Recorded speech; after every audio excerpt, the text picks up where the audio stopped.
এই মুহূর্তের বড় খবর, যে খবর মোহাম্মদ ইউনূসের বুকে চিন্তা বাড়িয়ে দেবে। এই মুহূর্তে বড় খবর, ইসকন পাশেই থাকছে চিন্ময় কৃষ্ণ প্রভুর। চিন্ময় কৃষ্ণ প্রভুর যা সহযোগিতা লাগে সেই সহযোগিতা করবে ইসকন। পরিষ্কার জানিয়ে দিচ্ছে ইসকন, আন্তর্জাতিক ইসকন এবং সমস্ত ইসকন ভক্তরা প্রয়োজনীয় সহায়তা দেওয়া হচ্ছে বললেন ইসকন সূত্রে খবর। এমনটাই সূত্র মারফত উঠে আসছে।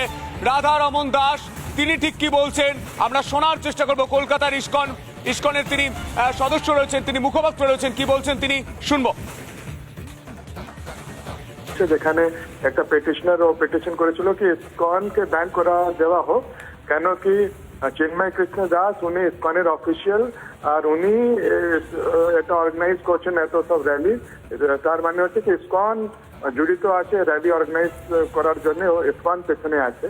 তো ওটাই কালকে ক্লারিফাই করা হয়েছে কি চিন্ময় কৃষ্ণ প্রভু উনি ইসকনে কোনো অফিসিয়াল পোস্টে নয়। ISKCON we stand what Chinmoy Krishna প্রভু is fighting for and he has every right to fight. তো এটা নয়, খালি আমরা এটা ক্লারিফাই করেছি কি উনি ইসকনের কোনো অফিসিয়াল পোস্ট হোল্ড করেন না।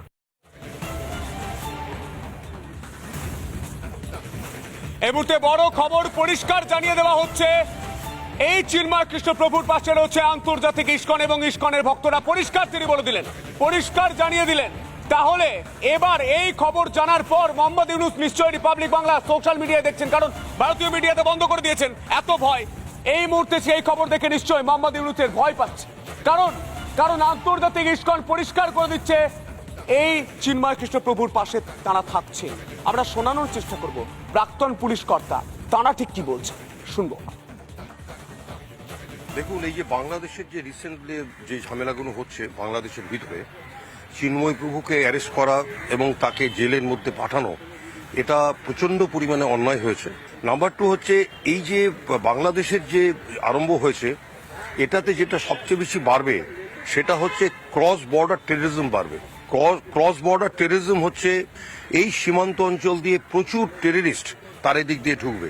কালকে আপনাদের চ্যানেলে আমি বলেছি যে 3,500,000 টাকার জালি নোট ধরা পড়েছে। এই যে জালি নোটগুলো ঢুকছে, যেগুলো কলকাতা কিংবা পশ্চিমবঙ্গের বাজারে পাকিস্তান হয়ে আসছে বাংলাদেশের মাধ্যমে এবং সেটা ঢুকছে, এগুলো প্রত্যেকটাই কিন্তু একটা উদ্বেগজনক। এই যে ক্রস বর্ডার টেররিজম এবং এই যে স্মাগল, কাউন্টারফেট নোট, জালি নোট যেগুলো বাংলাদেশ থেকে ঢুকবে, এগুলোকে কিন্তু বিএসএফকে অনেক বেশি শক্ত হতে হবে, লোকাল থানাগুলোকেও শক্ত হতে হবে। ইসকন বিজ্ঞপ্তি জারি করে বিবৃতি দিচ্ছে যে চিন্ময় কৃষ্ণ প্রভুর পাশে রয়েছেন। আমরা গ্রাফিক্যাল প্রেজেন্টেশনের মাধ্যমে দেখার চেষ্টা করব কি বলছে ইসকন কর্তৃপক্ষ। ইসকন কর্তৃপক্ষ বলছেন চিন্ময় কৃষ্ণের পাশেই ইসকন কর্তৃপক্ষ। চিন্ময় প্রভুর মুক্তির দাবিতে আন্দোলন চালিয়ে যাবে ইসকন। তার দ্রুত মুক্তির দাবি অন্যান্য সনাতনী সংগঠনেরও।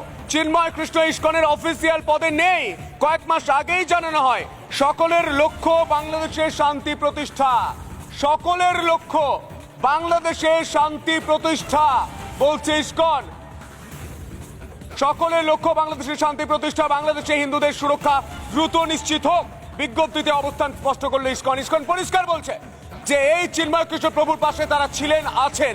তিনি অফিসিয়াল পদে নেই, কিন্তু তার পাশে রয়েছেন কারণ তিনি ইসকনের সদস্য। বঙ্গীয় হিন্দু জাগরণ মঞ্চের ডাকে গতকাল যে বাংলাদেশ ডেপুটি হাই কমিশন অভিযান ছিল, সেই অভিযানকে কেন্দ্র করে ধুন্ধুমার। সব থেকে বড় কথা, বাংলাদেশের যা বর্তমান পরিস্থিতি রয়েছে, বাংলাদেশের সংখ্যালঘু হিন্দুদের উপর যেভাবে অত্যাচার করা হচ্ছে তার প্রতিবাদের গর্জন, এবং সেই প্রতিবাদকে সামনে রেখেই সামিল হয়েছিলেন গতকাল সনাতনীরা এই বাংলাদেশ ডেপুটি হাই কমিশন অভিযানে যে ডাক দেওয়া হয়েছিল হিন্দু জাগরণ মঞ্চের পক্ষ থেকে, সেইখানে দেখুন ছবি।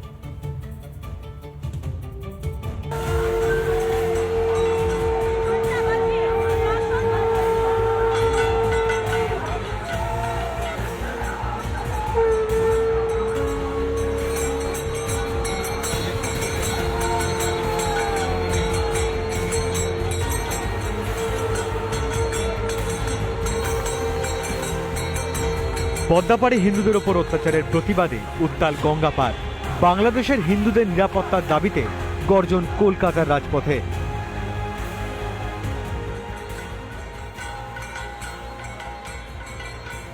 স্বরূপদাস বাবাজি মহারাজ এবং উনি সহ আরও অনেক সাধকদেরও ধরা হয়েছে, কালকে রাত্রে গ্রেপ্তার করা হয়েছে। এবং চিন্ময় প্রভু যেহেতু একজন খুবই পরিচিত ব্যক্তি, তাই তার কথাটা বারবার উঠে আসছে। এরকম আরও অনেকের ওপর কিন্তু অত্যাচারটা হচ্ছে। চিন্ময় প্রভুকে যদি নিঃশর্ত মুক্তি না দেয়, আমরা পেট্রোপোল সীমান্তে গিয়ে অবরোধ করব। সেখানে কোনো পণ্য ভারতবর্ষ থেকে বাংলাদেশে যাবে না। সনাতনীদের ডাকে সংগঠিত হওয়া এই মিছিল থেকে বাংলাদেশের হিন্দুদের সুরক্ষার দাবি আরও দৃপ্ত কণ্ঠে তোলেন বিজেপি নেতারাও। ইউনূস সরকার হিন্দু শূন্য বাংলাদেশ করত। আমাদের রক্তের বিনিময়ে যারা আজকে নিজের দেশ তৈরি করেছে, সেই বাংলাদেশিরা আজকে হিন্দু এবং ভারতবর্ষের বিরোধিতা করে।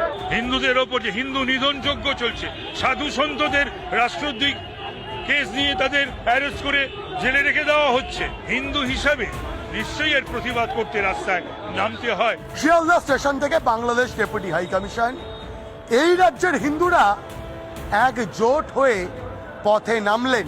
এই মোহাম্মদ ইউনূসদের মতো জামাতিদের দালালদেরকে বার্তা দিলেন, পদ্মাপাড়ে হিন্দুরা মার খেলে গঙ্গাপাড়ের হিন্দুরা মুখে কুলু পেটে বসে থাকবে না। সনাতনীদের গর্জনে উত্তাল হয় বেগবাগান মোড়।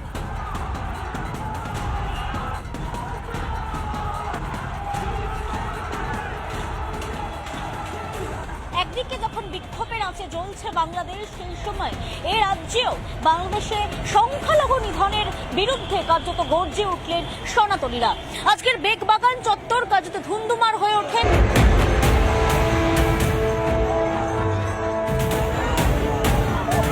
বাংলাদেশ ডেপুটি হাই কমিশনের বাইরেও সনাতনীদের গর্জন। বাংলাদেশে হিন্দুদের সুরক্ষার দাবি জানিয়ে ডেপুটেশন জমা সনাতনীদের। তারা বললেন আমরা দেখছি, এবং সেখানে যে হিন্দুদের ওপর অত্যাচার হচ্ছে, সেখানে যে হিন্দু মানুষ নির্যাতিত হচ্ছে, হিন্দুদের মা বোনেদের ওপর যথেচ্ছভাবে নির্মম ব্যবহার করা হচ্ছে, এটা তারা স্বীকার করছেন এবং সেই সঙ্গে সঙ্গে বলছেন যে আমরা এটা ঊর্ধ্বতন কর্তৃপক্ষের কাছে পৌঁছবো। আমরা তো সরকার নই, ফলে সরকারের কাছ অবধি আমরা পৌঁছবো এবং যাতে এর একটা সুরাহা হয়, নিশ্চিতভাবে সে আবেদন আপনাদের পক্ষ থেকে আমরাও জানাবো। বাংলাদেশে হিন্দুদের ওপর অত্যাচার একাট্টা করেছে দুপার বাংলার হিন্দুদের। হিন্দুদের গর্জনে ভয়ে কাঁপছে ইউনূস সরকার।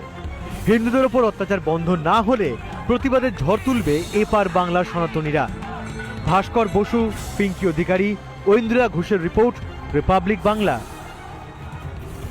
নানা ধরনের কন্টেন্ট দেখার জন্য লাইক করুন, শেয়ার করুন আমাদের ফেসবুক পেজ, সাবস্ক্রাইব করুন আমাদের ইউটিউব চ্যানেল। পাশাপাশি অন্যান্য ব্রেকিং নিউজের জন্য অবশ্যই চোখ রাখুন রিপাবলিক বাংলায়।